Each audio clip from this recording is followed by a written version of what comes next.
رمضان رمضان كريم رمضان.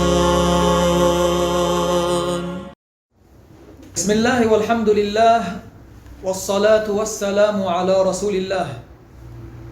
اللهم لا سهل إلا ما جعلته سهلا وأنت تجعل الحزن إذا شئت سهلا. اللهم إنا نعوذ بك من حال أهل النار. اللهم علمنا ما جهلنا وذكرنا ما نسينا واجعلنا يا أرحم الراحمين مخلصين في القول والعمل والنية آمين. La louange est à Allah, le Seigneur des mondes, et que Allah bénisse et élève en degré notre prophète Muhammad sallallahu alayhi wa sallam et apaise sa crainte quant au sort de sa communauté. Inch'Allah, nous allons aujourd'hui traiter toujours dans les sujets concernant Ramadan, nous allons traiter et voir quelles sont les choses qui viennent rompre le jeûne. Quelles sont donc les choses qui annulent le jeûne? Et cela, après avoir traité les piliers du jeûne, après avoir traité les obligations du jeûne. Alors, les choses qui annulent les jeûnes sont, comme nous allons les traiter. D'abord, manger. Manger même un grain de sésame, ou moins que cela. Manger cela délibérément, et non pas sous la menace, tout en connaissant l'interdiction.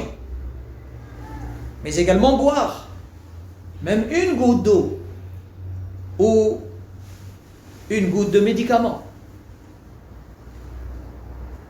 Nous allons ici faire une remarque.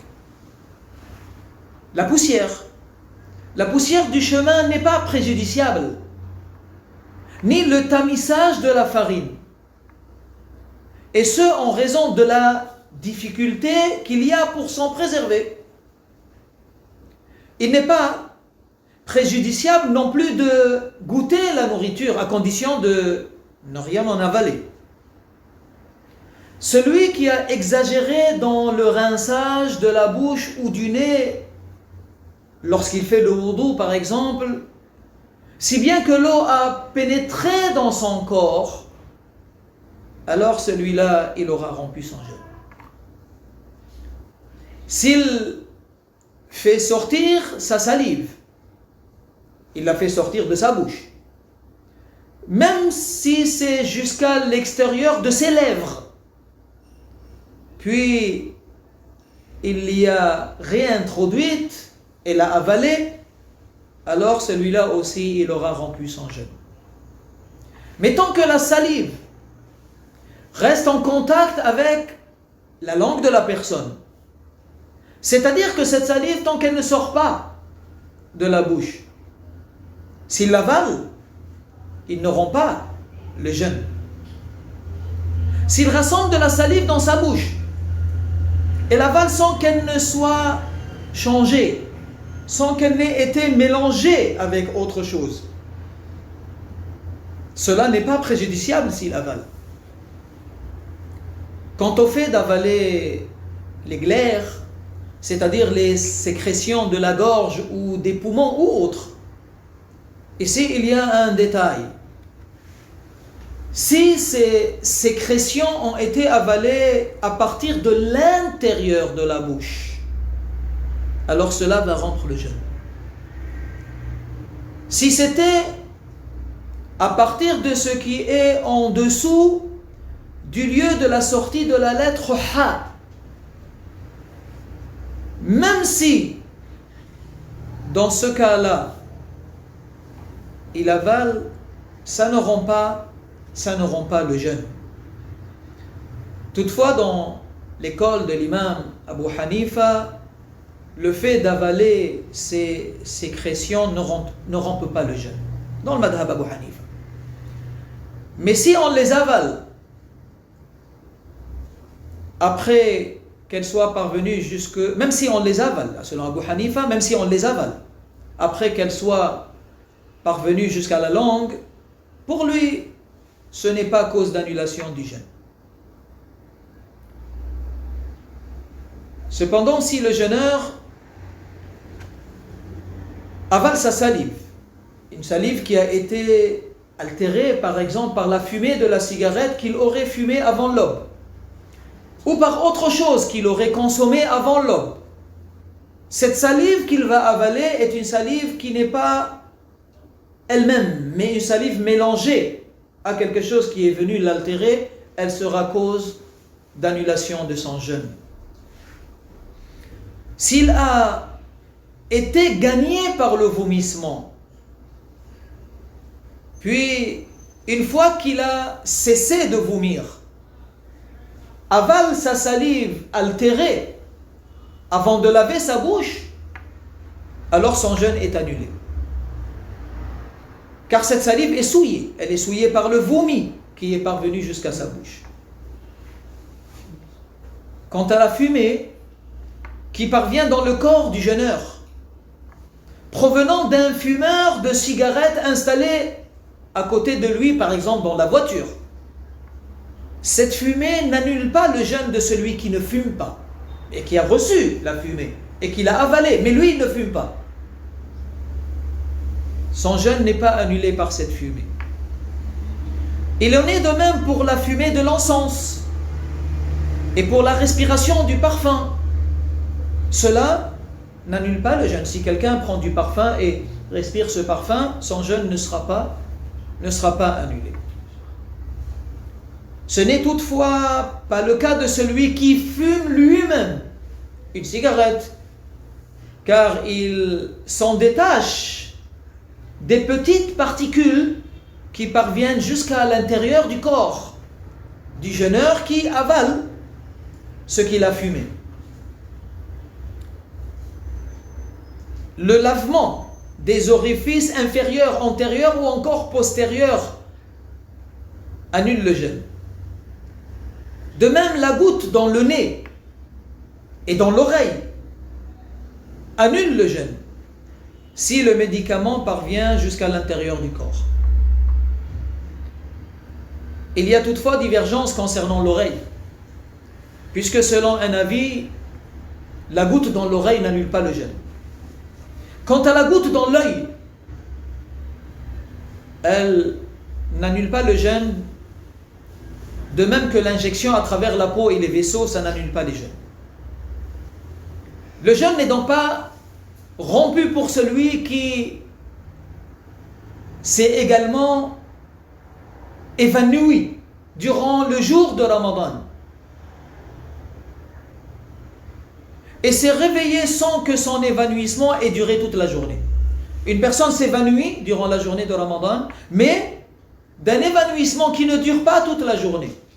Celui-là, son jeûne, il n'est pas rompu. Tandis que si l'évanouissement a duré toute la journée, de l'aube jusqu'au coucher du soleil, alors son jeûne sera rompu, il ne sera pas valable.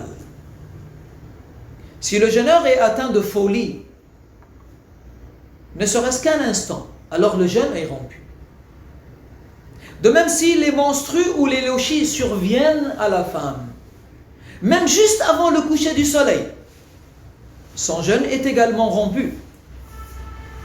Quant au jeûneur qui dort, s'il sort de lui du mani dans son sommeil, c'est-à-dire s'il y a du sperme qui sort de lui dans son sommeil, il n'y a pas de conséquence sur son jeûne n'est pas rompu. Contrairement à la sortie du mani par masturbation ou par contact de façon délibérée et non pas par oubli. Celui qui a un rapport sexuel durant un jour de Ramadan délibérément, c'est-à-dire il a ce rapport sexuel dans un temps entre le Fajr et le Maghrib, en se rappelant le jeûne et de son propre choix, même si à la suite de cela il n'y a pas écoulement de sperme, son jeûne est annulé. Quant à celui qui fait le rapport par oubli, il n'annule pas le jeûne et il n'y a pas de rattrapage le concernant.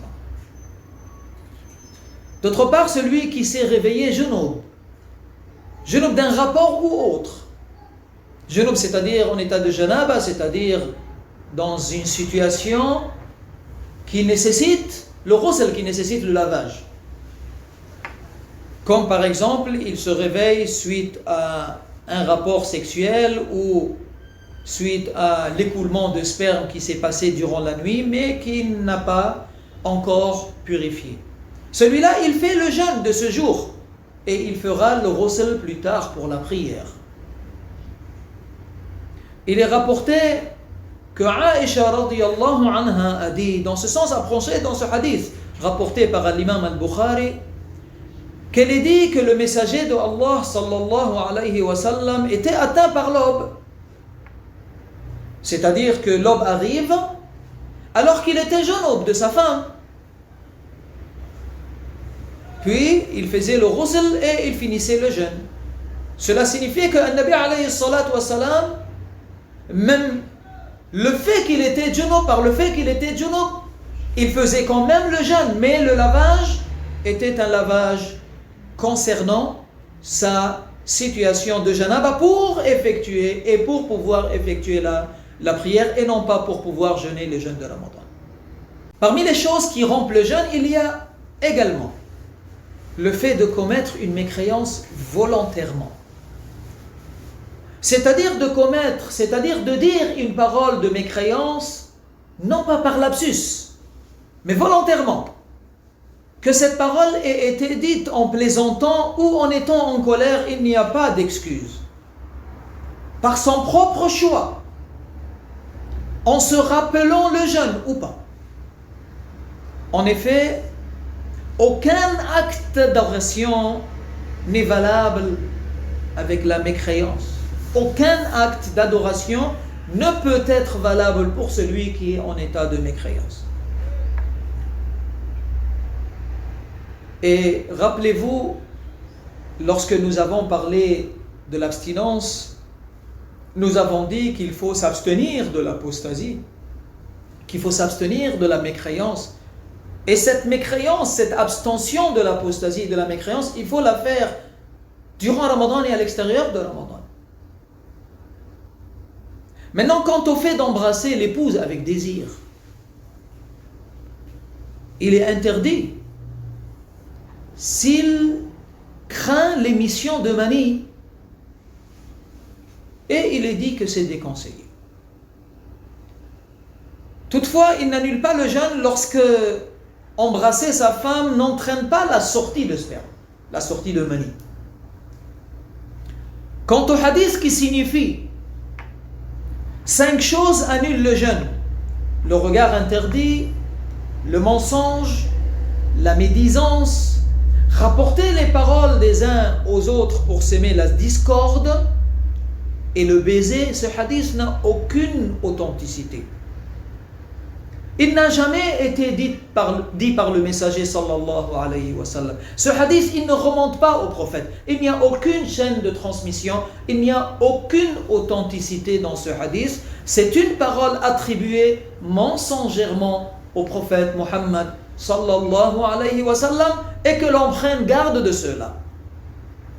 Le regard interdit n'est pas cause d'annulation. Le mensonge n'est pas cause d'annulation. La médisance n'est pas cause d'annulation. Le fait de rapporter la parole des uns aux autres pour s'aimer la discorde n'est pas cause d'annulation.